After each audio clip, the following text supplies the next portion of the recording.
Shortnin Bread, take 2 or 3 or something, teaching, yeah.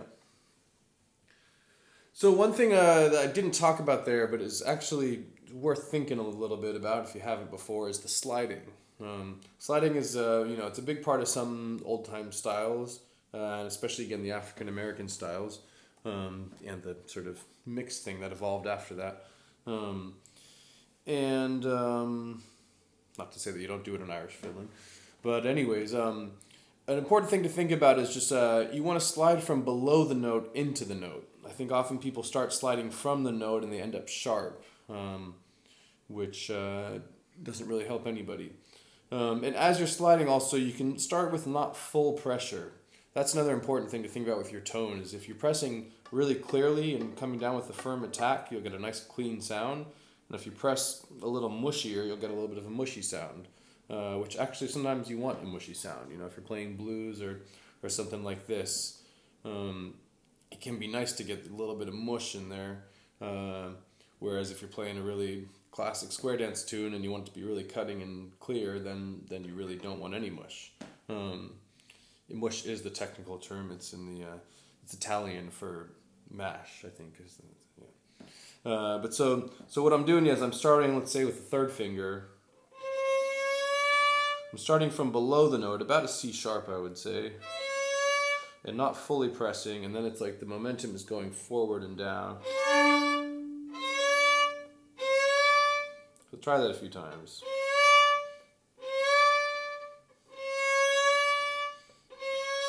You'll notice if you push down right from the beginning, you're like really working hard and you're not doing yourself any favors. So make sure and don't start with the full pressure and start flat. And do that with all fingers. The first finger.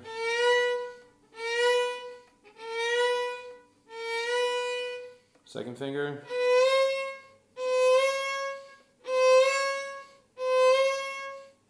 Third finger. Fourth finger.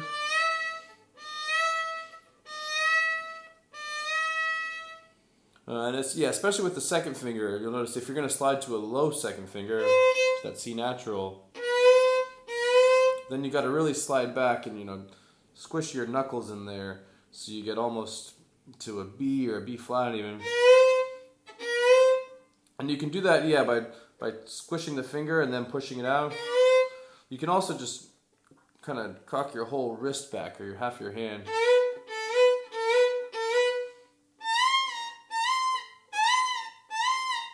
Get some nice chicken sounds. And there's 2 general kind of slides, right? There's just the quick, and there's the slower one that goes into it, So if you're playing Shortnin Bread,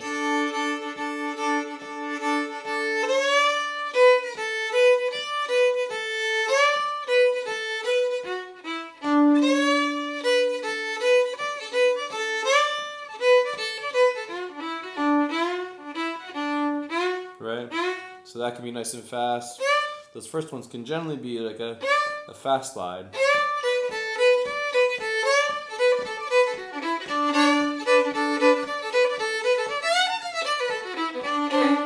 Right,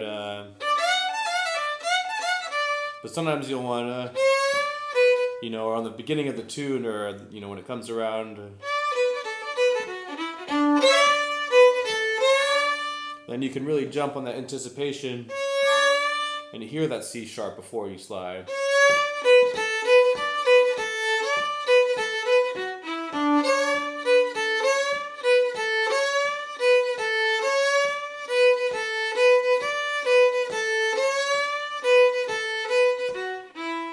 that can be really useful, but sometimes, you're playing quick.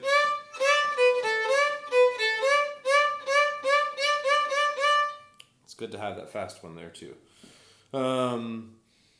Let me show you that last little lick I did there.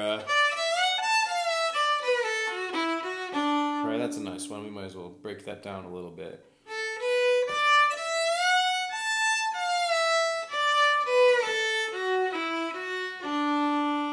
So the notes without any of those slides.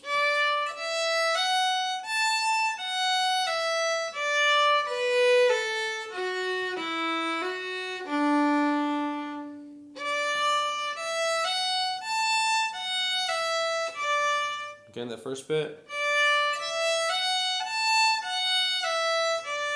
So it's just going up 301, 3, 103.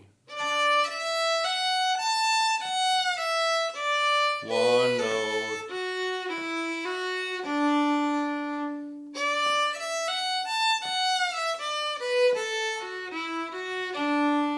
And that's a great kind of little lick, little phrase to take and try and find a lot of different bowings for it, because you could do it so many ways and there's a lot of benefits to them all.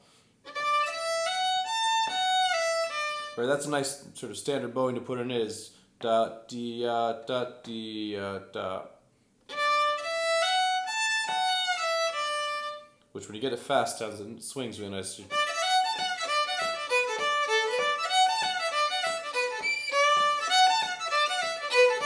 So and then usually if I do that, then I'll put in some separate bowing after that.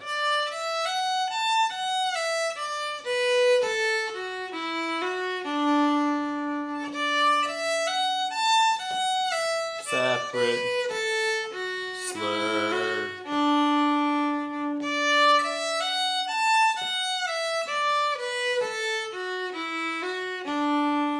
And then what really makes that phrase come alive is those slides. Slide up. There, a little slide down. And I'm kind of in between an F sharp and an F, like a sort of half flat first finger. And there I could either pull off again like that, or like slide down, or just and pull off.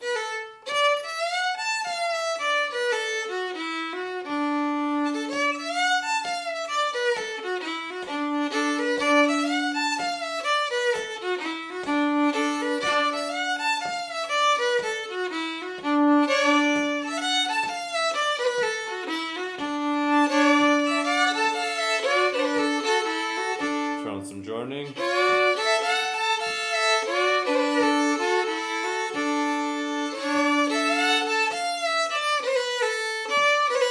Little turn in there. Right, so if you get a few of those different kind of phrases, you can really make these tunes come alive.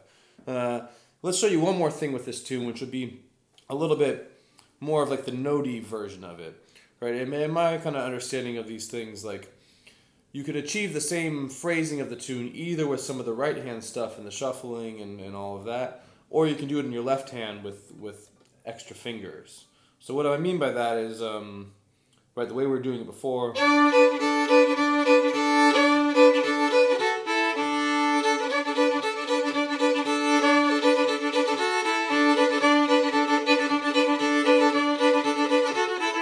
Right, you can do something like that, or I could play like just one long bow and get it all in my left hand.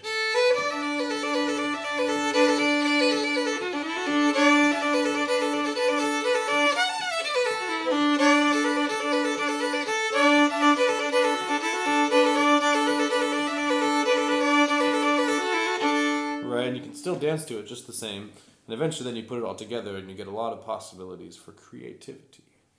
So something, the good basic version of that would be.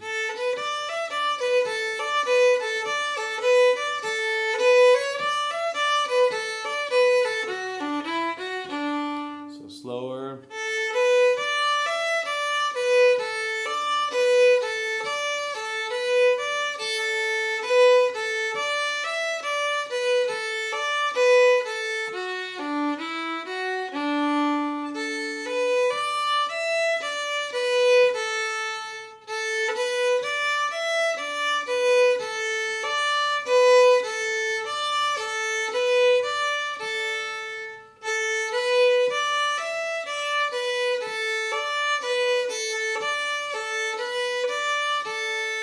And of course you could shift those around.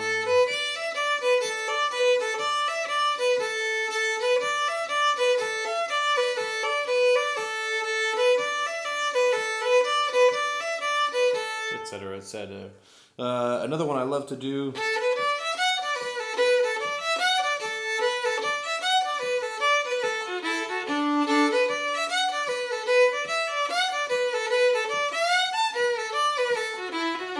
Fast.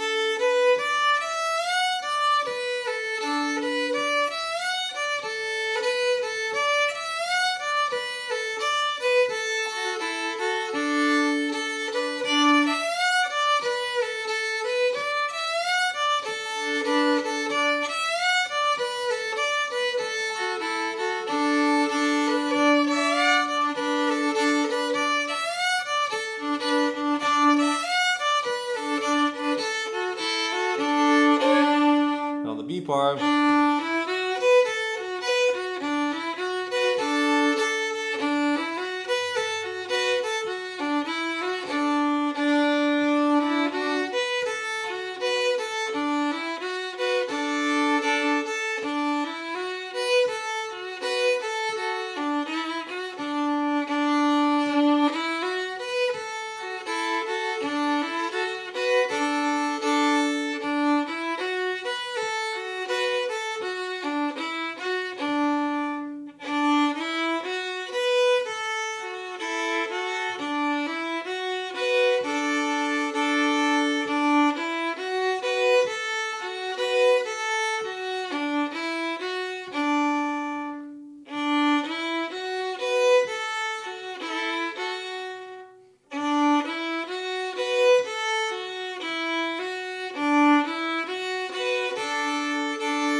So last time I threw in that.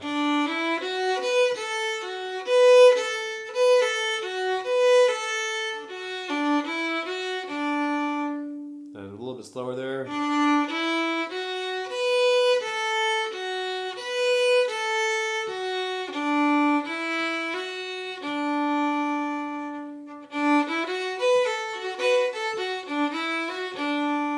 So all that together.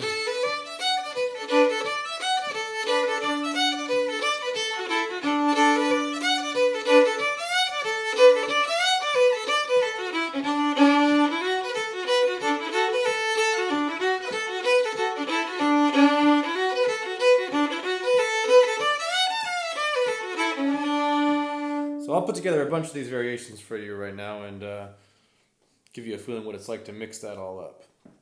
And if you listen to the playing, especially like Ed Haley, Doc Roberts, a few of those fiddlers, you really hear this, that you can tell they have a few different variations worked out that they like, and they put them together depending how they feel. And that's a really nice way, especially for these simpler tunes, to make them come alive and keep it interesting for yourself and the listeners, and also respond to the dancers if they're dancers or whatever's happening. You know, the tune should be a living thing that's existing in relation to its moment.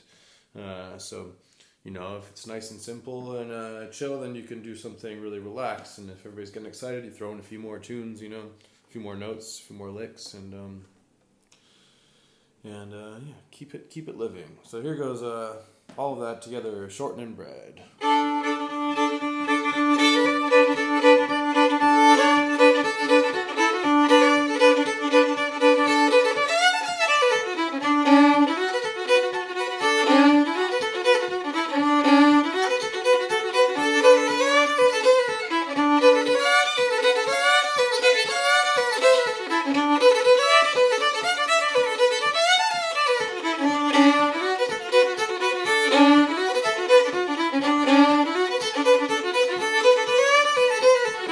Three little children lying in bed, two was sick and the other most dead. Called for the doctor and the doctor said, "Want to feed them children on shortening bread." Mama little baby loves shortening. Mama little baby loves shortening bread. Mama little baby loves shortening. Mama little baby loves shortening bread.